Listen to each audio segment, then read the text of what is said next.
Gracias, Beatriz. Gracias al Instituto Interamericano para la Democracia por la invitación. Me siento muy a gusto, tengo que decirlo, entre tantas personas conocidas, admiradas y queridas por mí. Todos saben a qué me refiero. Eh, Cuando fui invitada a exponer en este foro, donde ciertamente siento un gran privilegio de poder participar, analizaba la frase que da lugar al título, Quo vadis Haiti? ¿A dónde va Haití? Es lo que significa en lengua castellana. Quizás algunas estadísticas emitidas por instituciones que registran parámetros importantes podrían ayudarnos a conformar una respuesta a esa pregunta que da título al foro.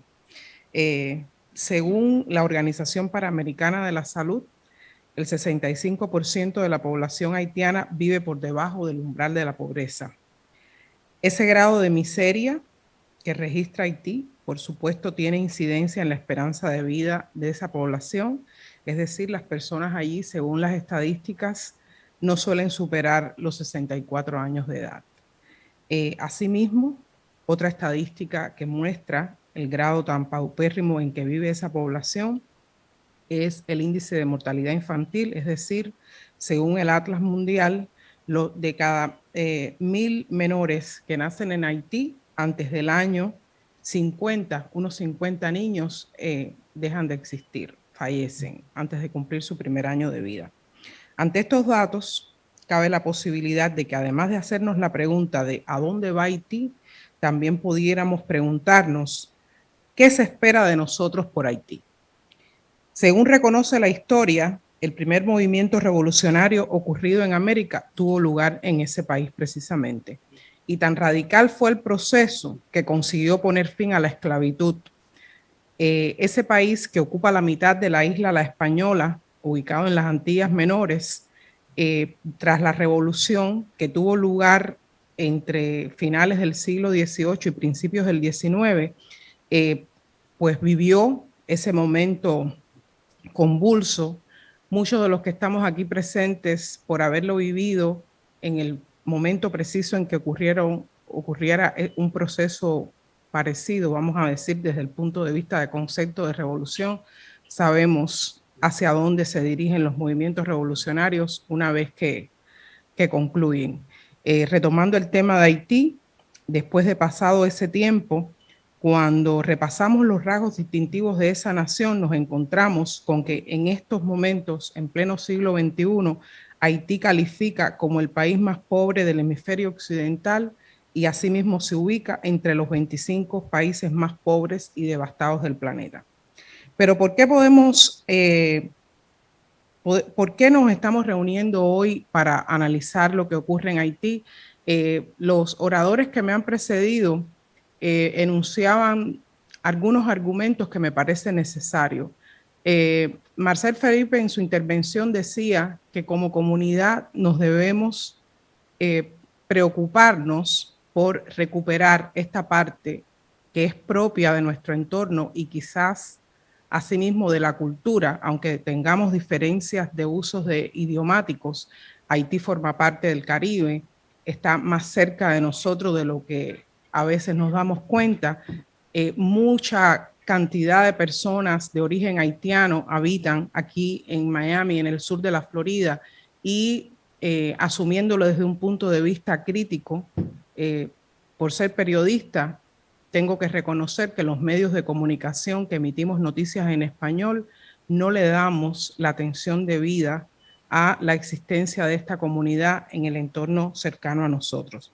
Entonces, en un momento como este que nos hemos reunido para analizar la situación de Haití, podríamos reflexionar que la pobreza que azota a los 11 millones de personas que viven en ese país, donde paradójicamente cuando ocurren desastres naturales nos movilizamos para mandar ayuda, sentimos por supuesto compasión de lo que vemos cuando ocurren terremotos, desastres naturales, sin embargo, no con la misma intensidad o la misma preocupación que somos capaces de recoger estas ayudas por Haití, no somos capaces como comunidad de tener la fuerza suficiente de promover acciones concretas que saquen, que trasciendan ese marco de la ayuda y ayuden a sacar a esa nación de la anarquía imperante.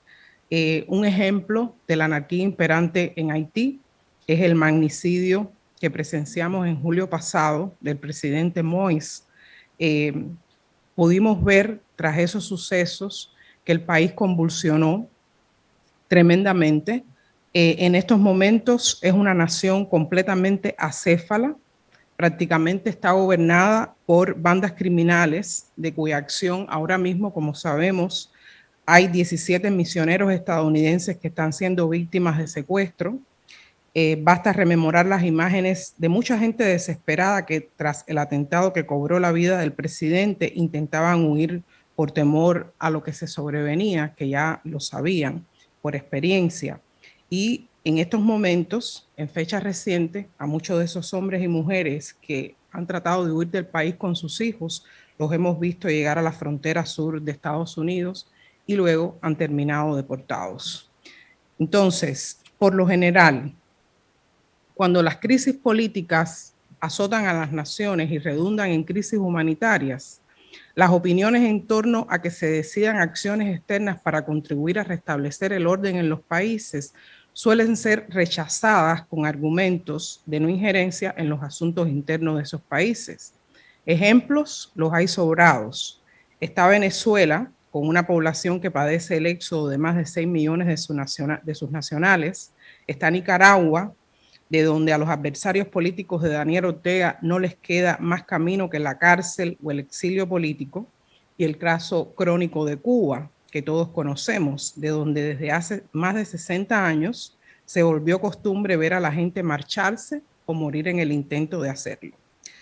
Pero tenemos delante ahora mismo el caso de Haití, que es el que nos convoca hoy.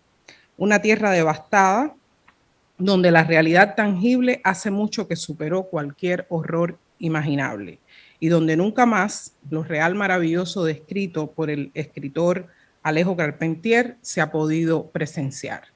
Baste mencionar que cuando se sobrevuela Haití, como decía ahorita el presidente Lenin, se puede percibir desde la altura que ese pedazo de tierra que ocupa la isla La Española no tiene color.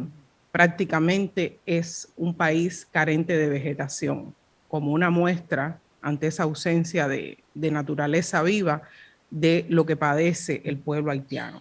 Entonces, mi llamado en este escenario que tenemos ante nosotros y desde este foro en el que me han permitido participar es que Haití y sus pobladores aguardan por una acción de quienes nos estamos interesando hoy por lo que ocurre allí y, por lo tanto, creo yo, tenemos el deber y la necesidad de acudir a ese llamado y pronunciarnos para que verdaderamente surjan propuestas y acciones concretas en beneficio de la población haitiana. Muchas gracias.